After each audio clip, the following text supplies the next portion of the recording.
Wind cuts across the open steppe, flattening the grass like waves on a frozen sea, while thousands of horses stand restless, their breath rising in white clouds under a hard blue sky. Men sit tall in the saddle, faces weathered, eyes narrowed, with focus, bows already strong.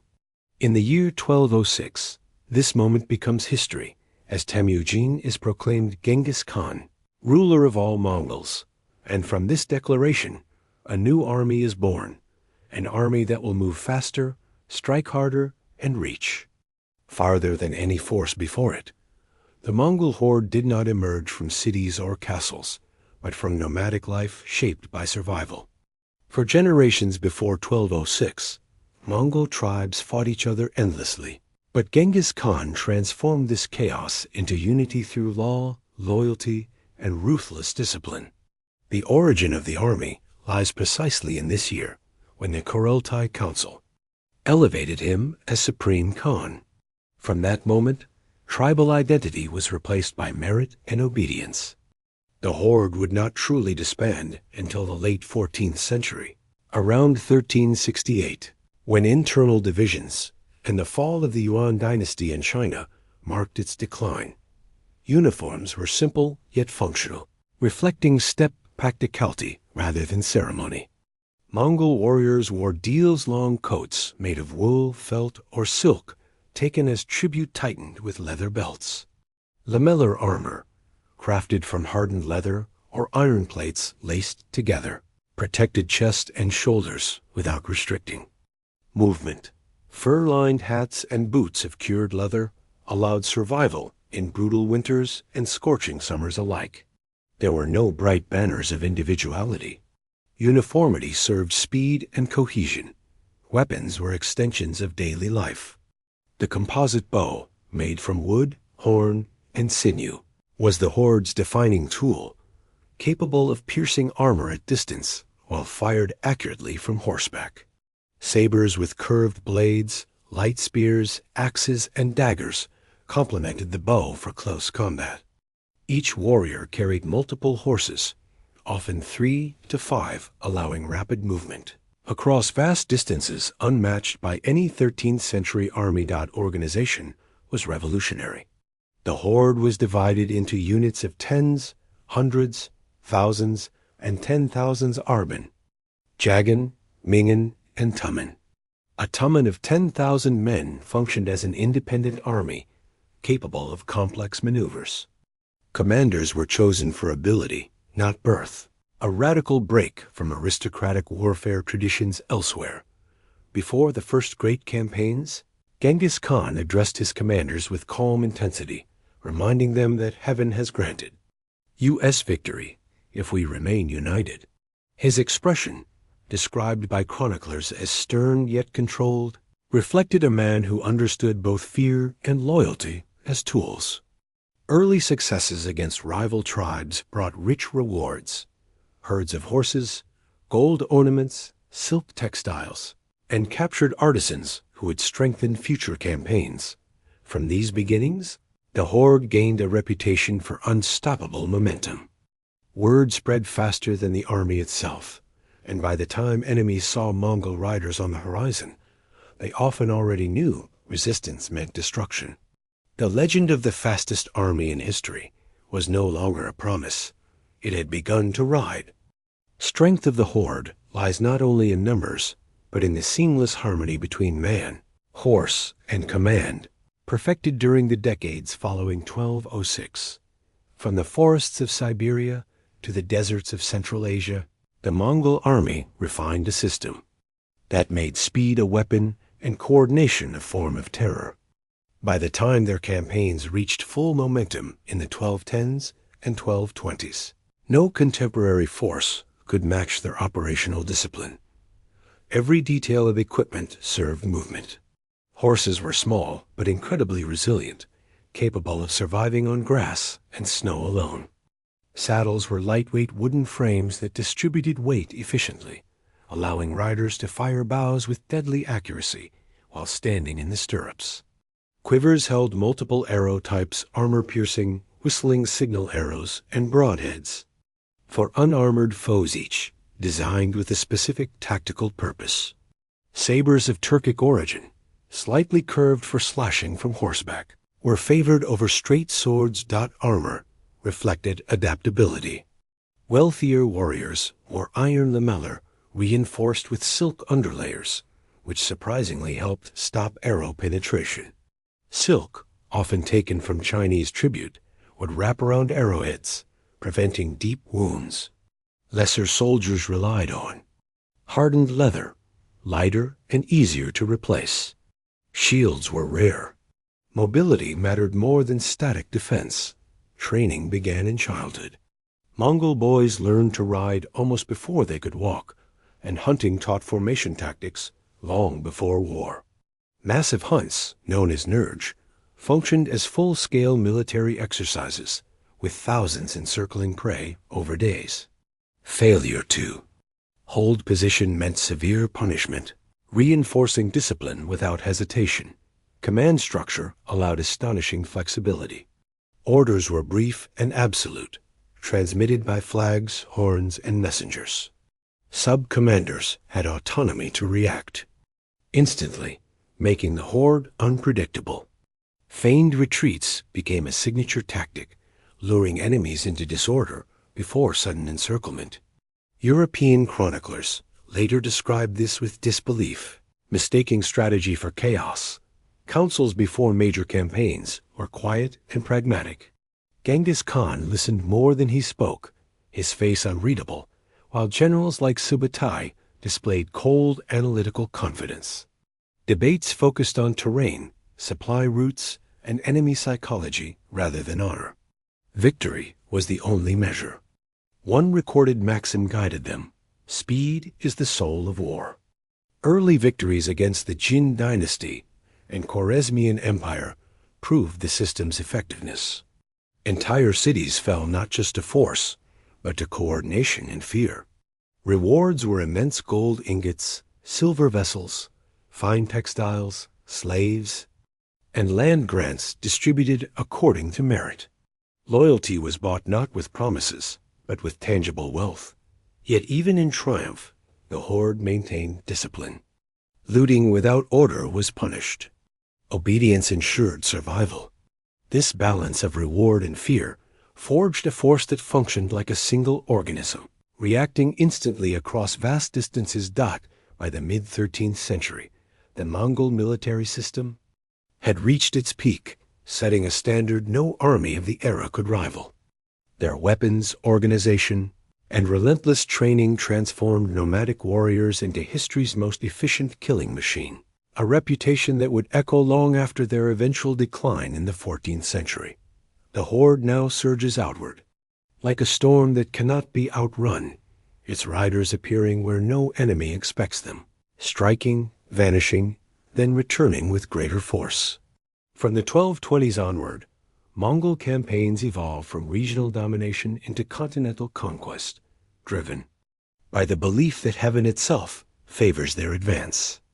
The army, born in 1206, now tests its methods against the greatest powers of Asia and Eastern Europe, and again, those powers collapse. The invasion of the Khwarezmian Empire marks a turning point. Cities that resist are isolated, surrounded, and systematically destroyed. Mongol armies advance in multiple columns, sometimes separated by hundreds of kilometers, yet acting in perfect coordination. At battles such as the pursuit of Shah Muhammad II, speed becomes decisive.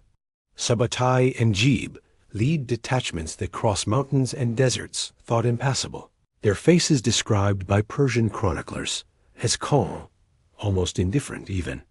As entire regions fall behind them, terror is used deliberately. Envoys are sent ahead with clear terms: surrender and leave, resist and perish. When resistance is chosen, the response is absolute. This reputation spreads faster than the riders themselves, causing cities to open gates without a fight. The Mongols understand psychology as well as warfare.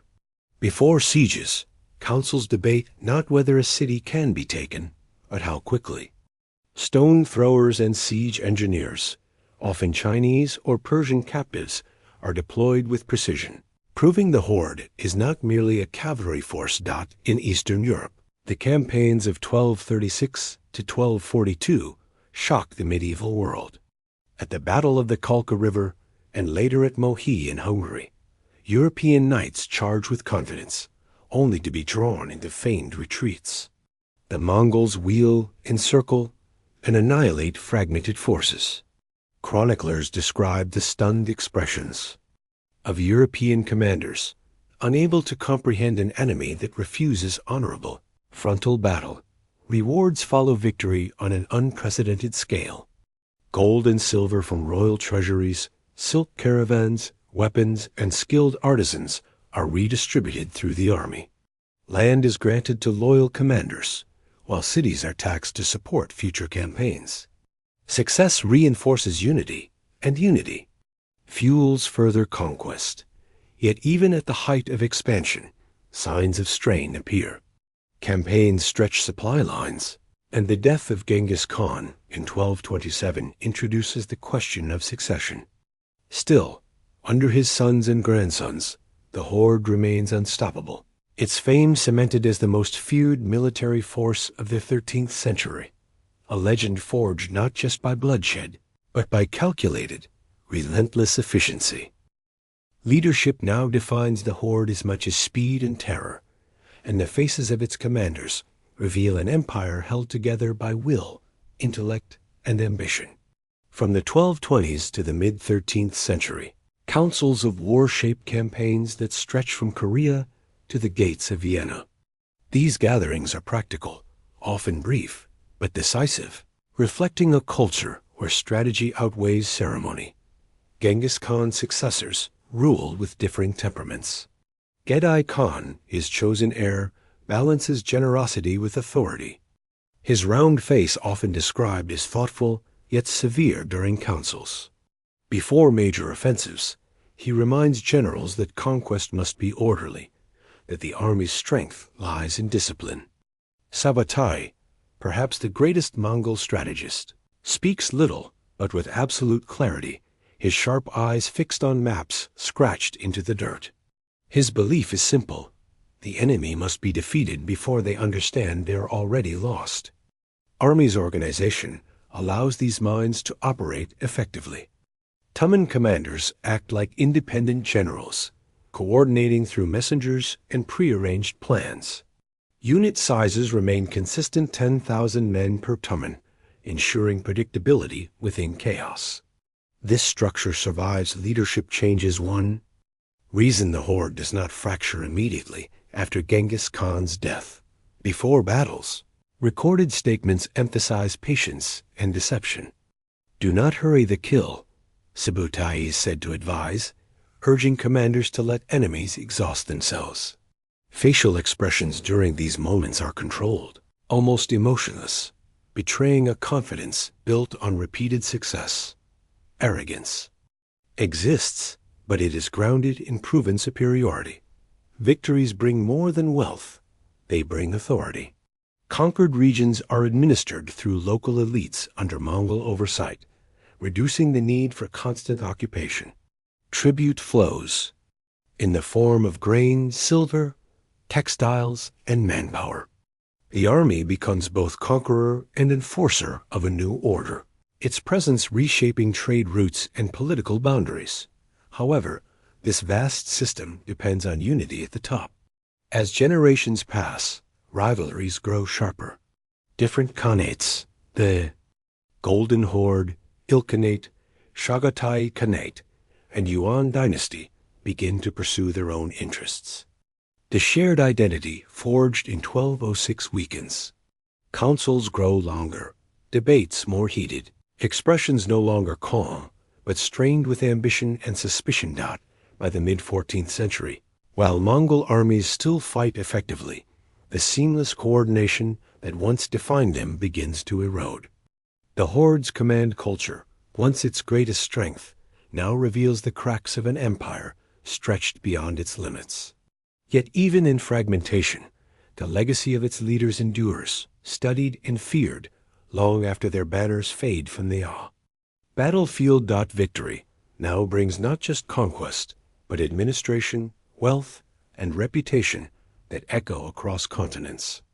By the mid-13th century, the Mongol Horde has transformed from a roaming war machine into the backbone of vast empires, each ruled by khans who still rely on the army forged in 1206.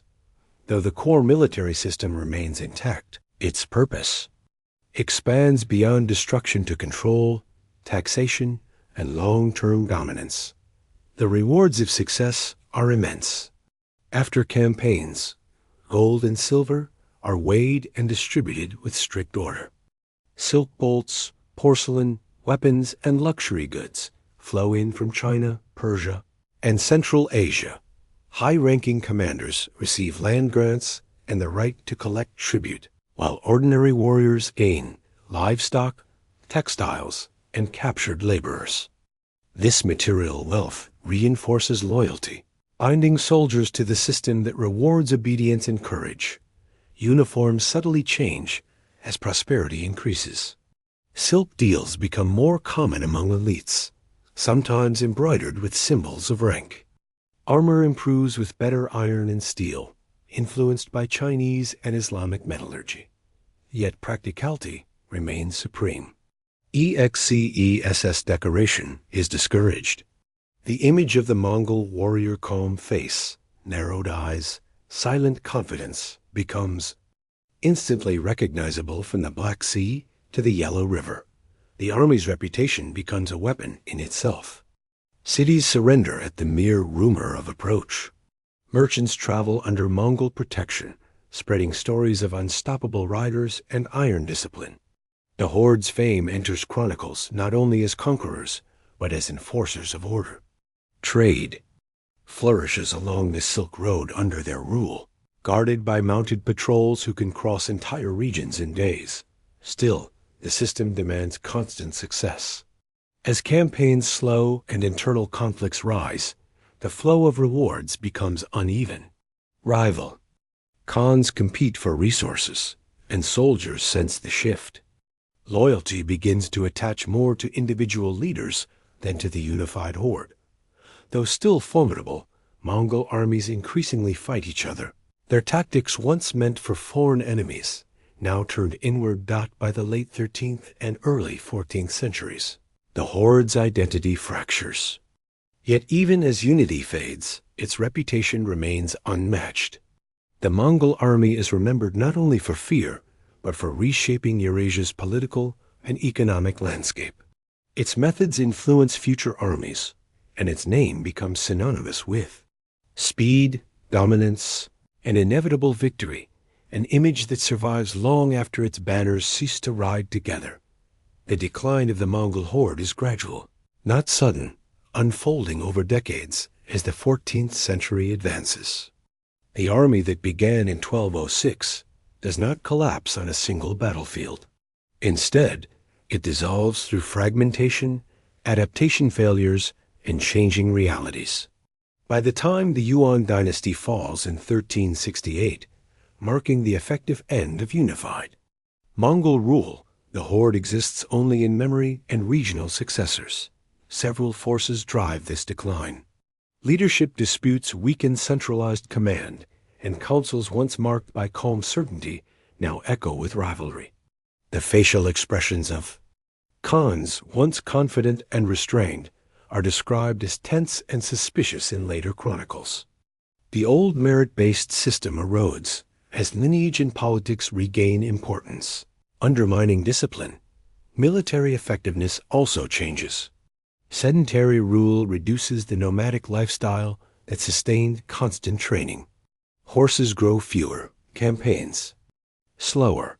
Infantry and siege warfare dominate in China and Persia, environments less suited to traditional Mongol tactics. While weapons and armor remain advanced, the unity that made them devastating is gone. Enemies adapt. European and Asian states learn to fortify cities, disrupt supply lines, and avoid open field engagements. The fear that once preceded Mongol armies diminishes. Without universal terror and flawless coordination, Victories become harder and more costly. By the late 14th century, the Horde no longer exists as a single force. The Golden Horde, Ilkhanate, and others fade or transform into localized powers. Yet disbandment does not erase legacy. The Mongol army's influence survives in military doctrine, trade networks, and the reshaping of borders.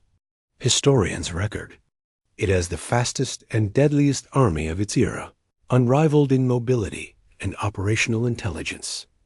Though the riders disappear into history, their impact remains written across continents. From shattered empires to connected worlds, the Mongol Horde leaves behind a transformed Eurasia proof that speed, discipline, and unity can alter the course of civilization itself. The Mongol Horde achieved unparalleled gains, vast territories, immense wealth, and enduring fame as history's most efficient conquering army. Their victories brought gold, silver, land, and control of global trade routes, while their military system reshaped warfare itself. For conquered states, losses were devastating: cities destroyed, armies annihilated, and political independence erased. Yet survival often meant adaptation. Many regions absorbed Mongol administrative practices and benefited from increased trade and stability. In the long term, the Mongols paid a price for their success. Expansion strained unity, wealth fueled rivalry, and nomadic strength weakened. Under sedentary rule, while enemies lost sovereignty, the Horde lost cohesion. The final outcome was paradoxical. An army that won almost every battle ultimately lost its unified identity. Even so, the balance of history favors their legacy. Few forces have ever changed the world so quickly, so completely, or left such a lasting mark on both war and civilization.